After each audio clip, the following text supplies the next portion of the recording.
Hey y'all! I wanted to just make a quick video and just kind of ask you guys, have you guys seen the new Netflix documentary, The Girl in the Picture? Like, pick my mouth up off the floor, kind of shocking. I watched it the other day, and it's one of those things that you just want to like binge watch and like watch the whole thing. And Netflix has really been stepping up their game with these documentaries. It's amazing. I took a couple of little notes on it. I'm not going to do a full podcast. I just kind of wanted to make a video and talk about it, but possibly, I will end up doing a full podcast on it one day. Possibly, I don't know. But so, anyways, back in 1990, a group of people. Now I have notes because I'm still new at this.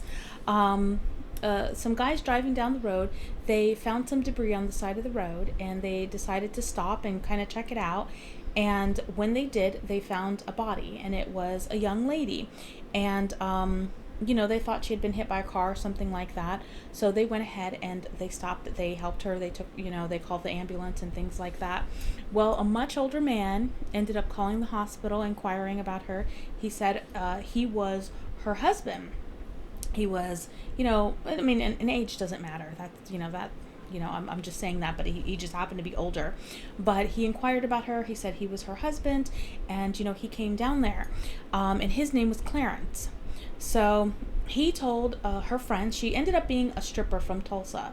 So he told her friends, you know what, no one can see her. She's in intensive care. You can't come down here. Well, one of her good friends from the strip club, she was, like us women are, she's like, I'm going down there. I'm gonna see my friend. So she ended up passing away. And even though she had all these bruises that were not consistent with being hit by a car, he was never questioned or anything about her death. But her friend, who had decided, I'm going down there whether, Clarence likes this or not, I'm her friend, sort of kind of tipped off the police and said, there's something that's not right about him. They had a son together, a little boy named Michael. And she said, I feel there's something not right about this situation, and I personally fear for Michael. And of course, in the documentary, they're doing in-depth interviews with everyone. So it's really fantastic. You have to watch it. You have to go down this rabbit hole. So they end up taking, he's never, questioned or really anything about her death. They took his word for it. But they end up taking the little boy. Now, of course, Clarence, is fighting for his son back. They put this little boy in this most loving foster care family. These people absolutely adored him. And he never wanted to go to his visitation with his father. He would, constantly, just a little tiny thing. And when these people got him, he was like drinking Coke out of a bottle. They had to, like, the foster mom talks about it, where she's like, I had to wean him from Coke in a bottle. And I did that, like, I started that the first night, and it's just like, she was thinking, am I crazy? How long it is to wean a child. But anyways, that's another part you'll see when you actually watch the show. So they wean him from the Coke in the bottle. They really, really cared about him. They got him to such a great place. But Clarence was having visitation, and the little boy never wanted to go with his father, Clarence. The little boy would say things like, he's a bad man. I don't want to go. That communication toddlers give you, and the way they express themselves, and they kind of knew, but there's nothing they can do. They're just the foster family. And the foster mom would constantly tell CPS, I think he's driving by my house. And they just thought she was being paranoid. And of course, he fought for his son. He said that, of course, there was a little bit of neglect that was there. He had just lost his wife. He was grieving the loss of his wife. So he was fighting for custody of his son back, to have his son placed back with him. Well, he ends up actually kidnapping his son from school. At gunpoint, he kidnaps his son from school. So CPS does a DNA test, and it turns out that he's not even the father of this child. So then you're thinking, whoa, that's like the first part where you're just like, okay, what's going on? His young wife, who's only 20 years old, has just died. He's, everyone thinks it's been, a car accident, that she was hit by a car walking back home. The son was taken. This son is not even his son. The son is in foster care. He's taken the son from foster care. Well, we end up finding out that her name is Tanya Hughes. Well, then they start interviewing someone else who is a mother of another young woman in her 20s, and says, hey, this woman who I saw on the news, who just passed away, her name is Tanya Hughes. She's a stripper from Tulsa, but I don't, I'm positive that is Sharon. And the young lady's like, Sharon, that's her schoolmate, her friend from school. So there we go, down another rabbit hole. It turns out that this woman's name is actually Sharon Marshall, and the two of them went to school together. And the person who is being spoken of as the father, as the husband, is actually, they know him as her father. So you're thinking, what? So now he's kidnapped his son, and eventually, the cops find him and they ask him, where's your son? And he says, oh, he's off with some, rich family, and the son is nowhere to be found. So now they're trying to find the son. So, the whole story, every single time you think that you understand one portion of the story, boom, something else pops up. And then boom, something else pops up. And you're just, you're in awe. It's, a fantastic documentary, and it's so heartbreaking for this young woman. Well, it turns out also that Clarence, his real name is Franklin Floyd, but we find that out much later. So they're investigating. They're trying to find out what happened to the young boy. They're trying to figure things out with Tanya Hughes, who is actually Sharon Marshall. We're trying to just, figure, they're just working on it. And of course, it's going to take them a long time to figure out all of these different intricacies in this case. So this young woman, she was actually really smart in school. She had won a full ride scholarship. But of course, her abductor, we find out later that not only is he not her father, not only, I guess he was technically her husband because he married her, but not only was he not really even her husband, but he abducted her. He abducted her when she was like 5 years old. And he's had her all these years. He's a career criminal, rap sheet, how they say, a long rap sheet, obviously a pedophile. He has these sadistic sexual tendencies, and he's had this 5-year-old girl that he had taken from a woman that he was briefly married to, who had 3 daughters. He took her and he left, and he was never brought to justice for that. This mom, we end up seeing later in the documentary, this mom never really hit the pavement looking for her daughter. How when something happens, like even our pets today, you take someone's pet or someone loses their pet, there's flyers everywhere, people are on the internet, but she never really looked for her kid. So you end up building this hatred for her for that. But he took this little girl and he molested her, and he was sadistic. We all know what happens with sadistic pedophiles, and he just continued this, and they would move from place to place, but she still flourished. Yeah. I can't even talk. And she made excellent grades. She was so smart. She was part of the gifted club, all of that. She had a network of friends, and no one really ever picked up on that. There were times when you hear some of the friends talking, or the friends' parents talking, where they say, well, this was kind of weird, or that was kind of weird. And there was actually an incident where her friend spent the night, and her father raped her at gunpoint with the friend right there next to them. And you have to actually watch the show to see that. And her friend kept that secret. The next morning she said she woke up and she said, hey, I'm okay. That's just how daddy does things. Daddy's like that. I'm okay, you're okay, let's forget about it. And that's really scary, because as children, sometimes children keep secrets for other children, and maybe, just maybe, if her friend, I mean, I'm sure her friend was terrified, because here it is, you're at your friend's house and this man is, waving around a gun, this drunkard. But maybe if her friend had said something, all of the series of events that happened after would have never happened.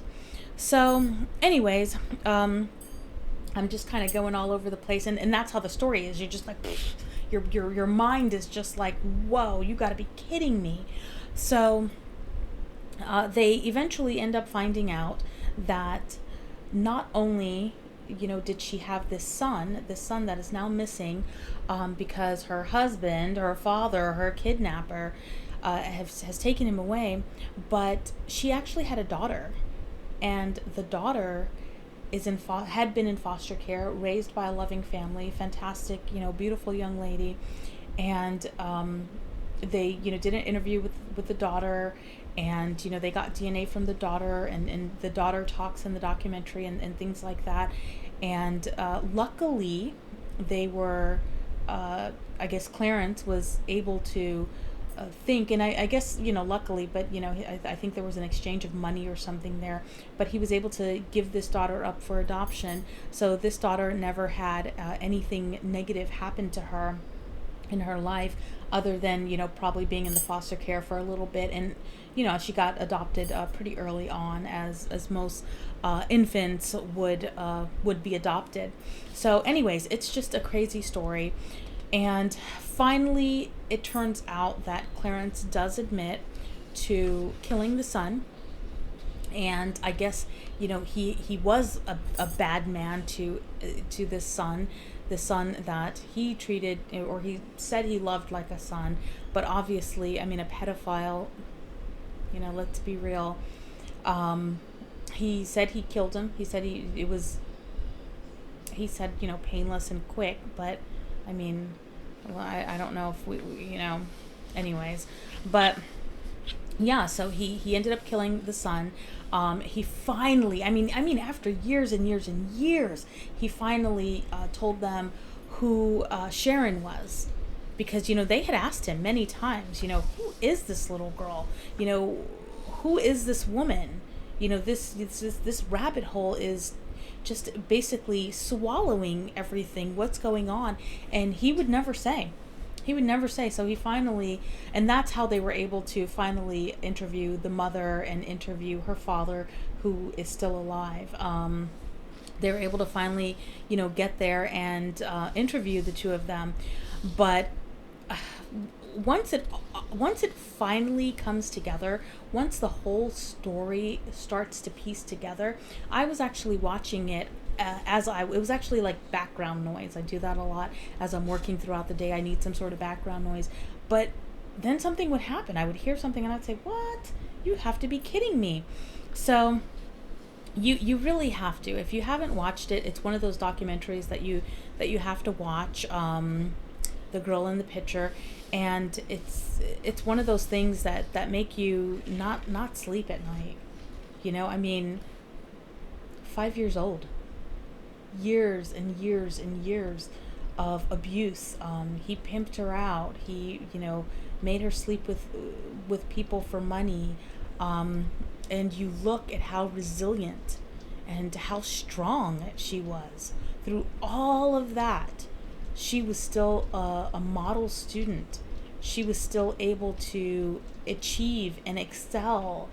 And then as she became older, I think he still had that grip on her. And probably part of the reason he had that grip was because she had that son. That was like the one thing she absolutely loved. He just did just horrific things. And you hear the people in her life, and as they're interviewing them, even the manager, like at the strip club, as they're interviewing each of these people, they all kind of say the same thing, like there was always something there. Like she got in trouble at the strip club one time because her dad went to the manager, or her husband I should say, went to the manager and said, "Hey, I know you guys give private parties here, I want to sign her up." like, okay. So they sign her up for the private party, and, she gets in trouble because they caught her at the bathroom trying to solicit the men for sexual activities for $50 a pop. And, they said, we don't do that. Like, what are you doing? And she said, I'm sorry, my dad told me that. My dad gave me a box full of condoms and told me, as they're coming out to try to get one. And you're thinking, what? It's just, it's so mind blowing. And I hurt so bad because I think of her and I think of how many other, Sharons are out there, how many other Franklins are out there, how many other children don't have this story. They don't have this platform, a platform of Netflix talking about it.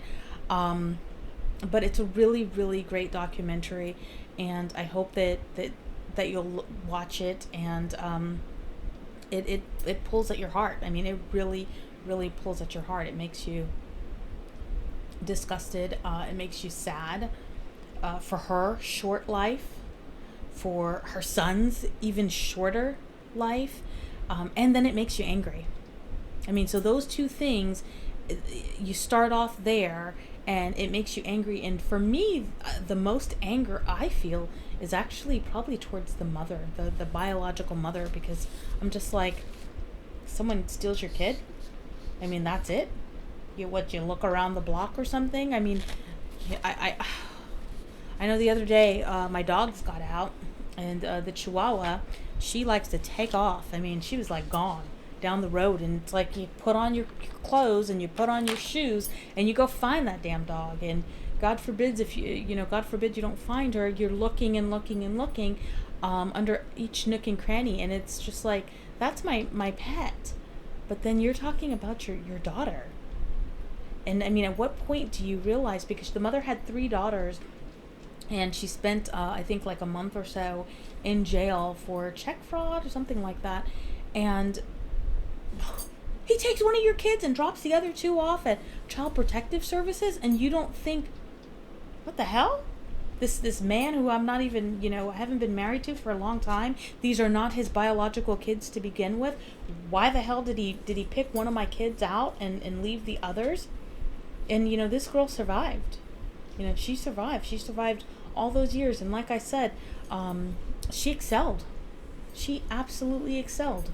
She got a full ride scholarship. She excelled so much. But anyways, if you have a chance, you definitely wanna check that documentary out. It's fantastic. Netflix has been doing a great job at these documentaries lately. It's like one after the other, and they've just been doing a great job. I love it.